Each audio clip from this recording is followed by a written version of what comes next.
It's 3 Bible stories you've never heard before. When we think of the Bible, certain stories instantly come to mind. Adam and Eve, David and Goliath, Noah and the Ark. These timeless tales have been told and retold for generations, woven into the fabric of our collective memory.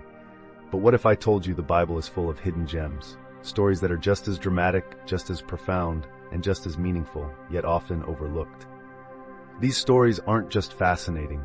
They carry lessons, warnings, and insights that are deeply relevant to our lives today. They remind us of the complexity of human nature, the power of divine intervention, and the way God works through unexpected people and circumstances. Today, we're diving into 3 incredible Bible stories you've probably never heard before. These tales are packed with drama, tension, and unexpected twists. They'll make you think, they'll challenge your assumptions, and they might just change how you see the Bible. Stay with us to the end, because the final story is so shocking, it might leave you speechless. And if you find yourself as captivated as we are, don't forget to like this video, subscribe to the channel, and share your favorite hidden Bible stories in the comments below. Our first story begins in the book of Numbers, during the Israelites' long, arduous journey through the wilderness. You've probably heard about Moses parting the Red Sea, the 10 Commandments, or manna falling from heaven. But how many of you know the story of Balaam and his talking donkey? Balaam was a prophet of sorts, but not the kind of prophet you'd admire. He was known for being willing to use his spiritual gifts for personal gain. Enter Balak, the king of Moab, who was terrified of the Israelites as they approached his territory. Balak saw the growing strength of the Israelite nation and panicked, deciding he needed a supernatural advantage. So he sent emissaries to Balaam, asking him to curse the Israelites. Initially, Balaam sought God's guidance and refused to go, saying God had blessed Israel and he couldn't curse what God had blessed. But Balak didn't give up. He sent more prestigious officials and promised Balaam great riches. This time, Balaam hesitated. God allowed him to go, but warned him to say only what he commanded. So Balaam set off on his journey, riding his donkey. And this is where the story takes a wild turn. As Balaam traveled, an angel of the Lord appeared in the road, blocking his path. Balaam couldn't see the angel, but his donkey could. The donkey veered off the road, trying to avoid the angel, and Balaam, unaware of what was happening, beat the donkey to get it back on track. This happened 3 times. Each time, the donkey tried to stop, and each time, Balaam responded with anger. Finally, something extraordinary happened. God opened the donkey's mouth. Yes, the donkey spoke. It asked Balaam, "What have I done to you to make you beat me these 3 times?" Imagine Balaam's shock, or maybe he wasn't shocked, because he starts arguing with the donkey. Then God opened Balaam's eyes, and he saw the angel standing in the road, sword drawn. The angel explained that the donkey had saved Balaam's life by stopping him from walking into danger. This story is almost comedic in its absurdity. A talking donkey, a clueless prophet, and a divine intervention that plays out like a scene from a fantasy novel. But beneath the humor lies a powerful lesson. Balaam's arrogance and greed blinded him to God's will, while the humble donkey was more attuned to the divine.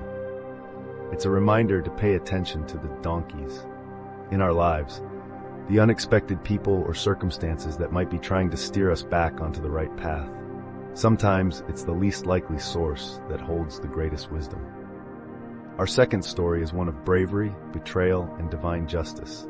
It comes from the book of Judges, a time when Israel was ruled by a series of leaders known as judges, charismatic figures raised up by God during times of crisis. This story revolves around 2 figures, Jael and Sisera. Israel at this point was oppressed by King Jabin of Canaan. His military commander, Sisera, led an army of 900 iron chariots, making him an unstoppable force. The Israelites cried out to God for help, and he answered by raising up Deborah, a prophetess and judge. Deborah, one of the most remarkable women in the Bible, summoned a man named Barak and told him to gather an army to fight Sisera. Barak agreed, but on one condition: Deborah had to come with him. Deborah agreed, but warned Barak that the honor of victory wouldn't belong to him.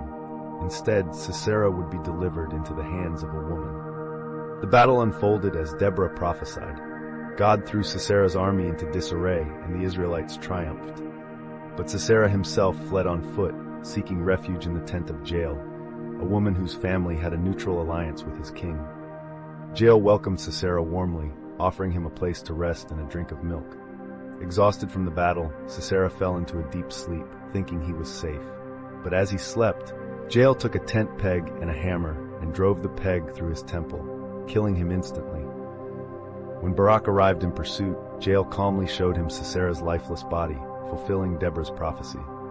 This story is shocking, even brutal, but it's also a testament to courage and the unexpected ways God works. Jael wasn't a soldier. She wasn't part of the battle. Yet she played a pivotal role in delivering Israel from oppression. It's a reminder that God often uses unlikely people to accomplish his purposes. Jael's actions, though controversial, highlight the themes of justice and divine intervention. It's a story of how even those on the margins can be agents of change. Our final story is perhaps the most unsettling of all. It's a tale of reverence, responsibility, and the weight of divine holiness. This is the story of Uzzah and the Ark of the Covenant, found in 2 Samuel 6. The Ark of the Covenant was the most sacred object in Israel's history, representing God's presence among his people. After being captured by the Philistines and later returned, King David decided to move the Ark to Jerusalem, its rightful place.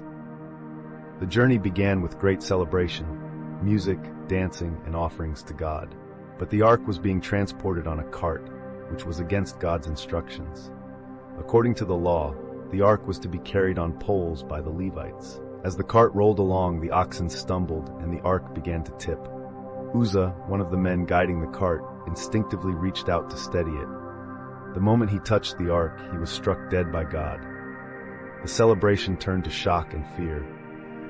David himself was angry and confused, questioning why God's wrath had fallen so suddenly. He halted the procession, leaving the Ark in the house of Obed-Edom for 3 months. This story is difficult to understand. Why would God punish someone for what seems like a well-intentioned act? To grasp the significance, we need to consider the holiness of God and the weight of his commands. The Ark wasn't just a sacred object, it was a physical representation of God's presence. Touching it, even with good intentions, was a violation of his instructions. Uzzah's death serves as a sobering reminder of the importance of reverence and obedience. It's a story that challenges us to approach God with humility, recognizing the seriousness of his holiness. These 3 stories, Balaam's talking donkey, Jael's unexpected heroism, and Uzzah's tragic mistake, may not be as well known as Noah's Ark or David's victory over Goliath, but they are just as rich in meaning. They remind us of God's sovereignty, the unexpected ways he works, and the importance of aligning our lives with his will. What do you think of these stories? Did any of them surprise you or resonate with you in a new way? Let us know in the comments below, and don't forget to like this video and subscribe for more hidden gems from the Bible. The Bible is full of surprises, and these stories are just the beginning. Until next time, stay curious, stay inspired, and keep seeking the deeper truths.